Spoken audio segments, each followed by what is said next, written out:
तो अभी हम आए हैं रेड प्रिजन पे। ये देखो नई वीडियो की शुरुआत है। रेड प्रिजन मतलब यहाँ पे Saddam used to keep the prisoners here.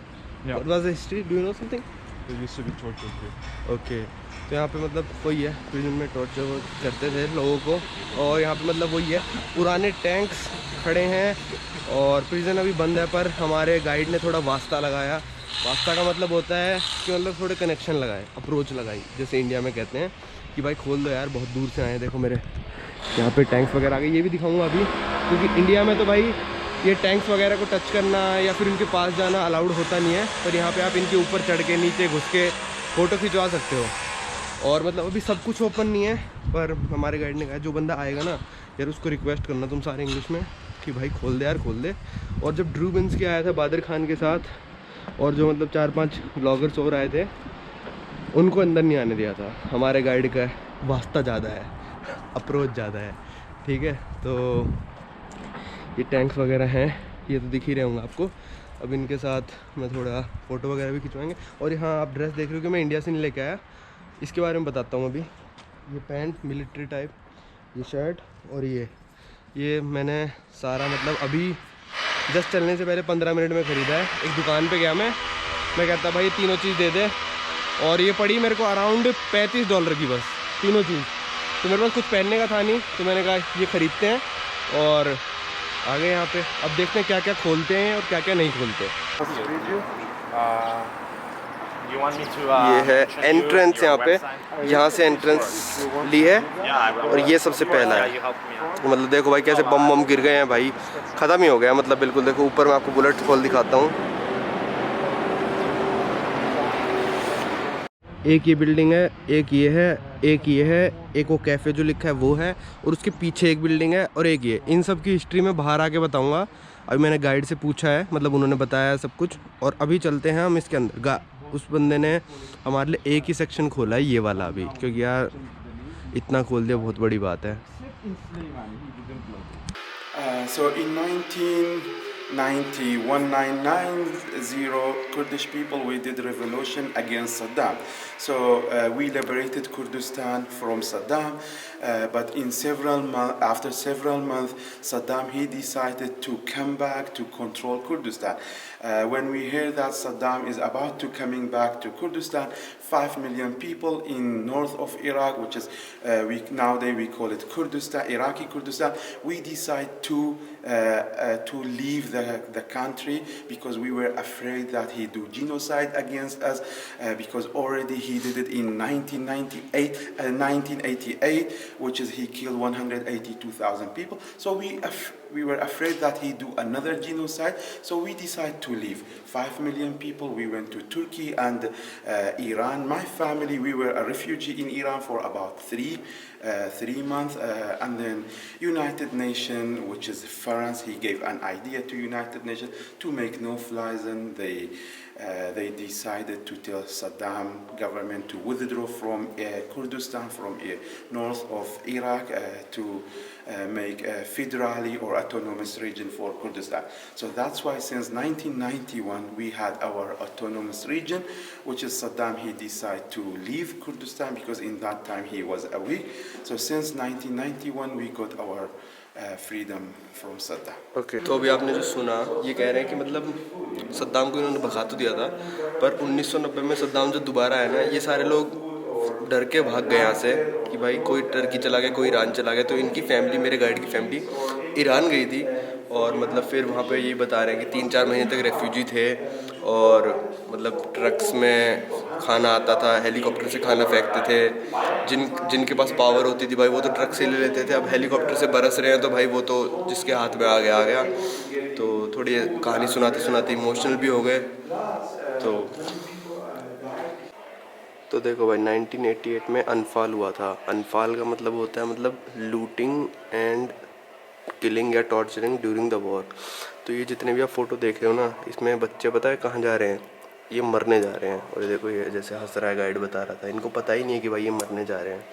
Saddam क्या करता भाई, इनको रेगिस्तान में ले गए इन सबको रेगिस्तान में, और इन सबको जिंदा दफना देता था, मतलब बुलडोज़र के साथ।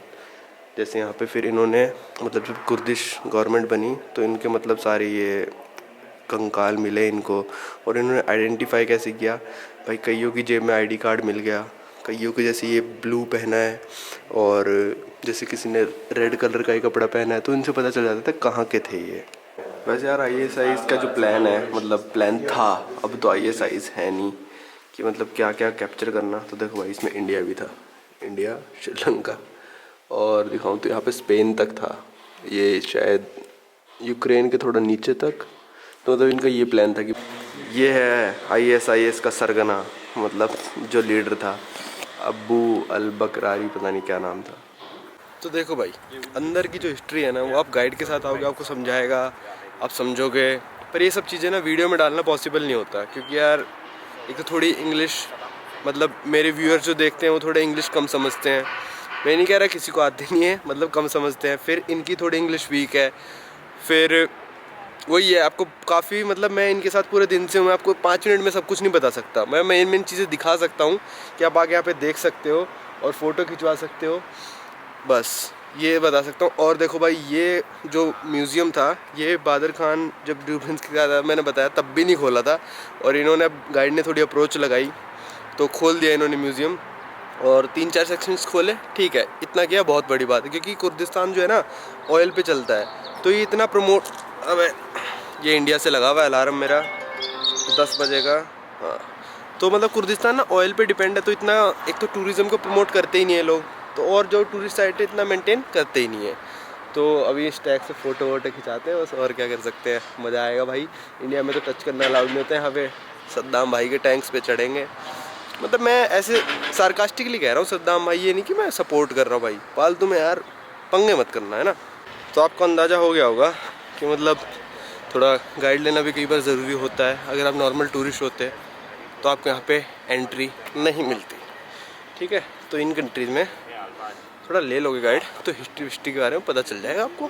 थोड़े पैसे एक्स्ट्रा लगते हैं पर कोई दिक्कत नहीं यार, घूमने आए हो, पैसे हैं तो खर्च करो, वरना कोई दिक्कत नहीं है, अकेले भी घूम सकते हो। अब थोड़ी वाइड एंगल की बारी, और चलते हैं भाई टैंक के ऊपर। कहाँ से चढ़े भाई साहब, ओ अरे नहीं,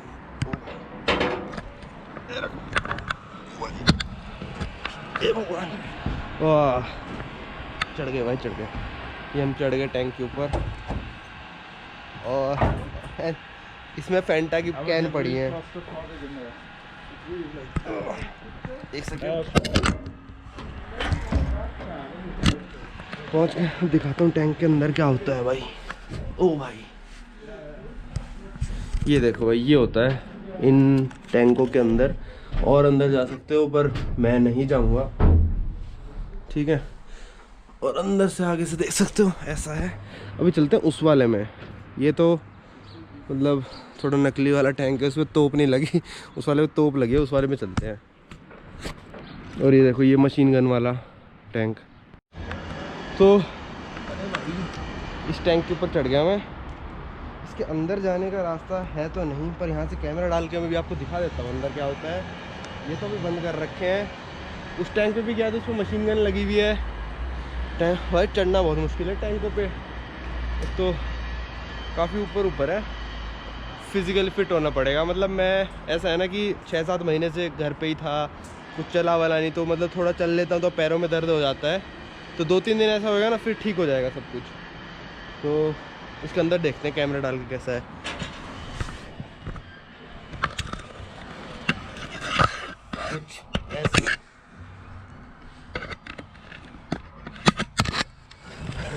कुछ ऐसा है भाई, कैमरा अंदर गिर जाता ना, अंदर ही रह जाता, ये निकाल के नहीं देते भैया। अब तो वो सद्दाम हुसैन जी का हो गया है कैमरा। तो मजाक कर रहा हूँ, ऐसा कुछ नहीं है भाई। जितने भी मतलब मैं यहाँ पे यार थोड़ा मतलब वीडियो थोड़ा मजाक बनाने की कोशिश करता हूँ, मतलब थोड़ी हंसी खेल में, सीरियस होकर वीडियो बनाने का क्या फ़ायदा। अब नीचे उतरते हैं भाई। और बिल्कुल मतलब मैचिंग पैंट ले लीजिए मैंने कि फ़ोटो अच्छी आएगी। देखते हैं यार, मेरे गाइड मतलब फ़ोटो खींचने में ना इतने एक्सपर्ट नहीं है, तो जैसी आ रही है वैसी है। इंस्टा पे जाके देख लेना यार, है ना। और मैं रेगुलर अपडेट भी करता रहता हूँ इंस्टाग्राम पे।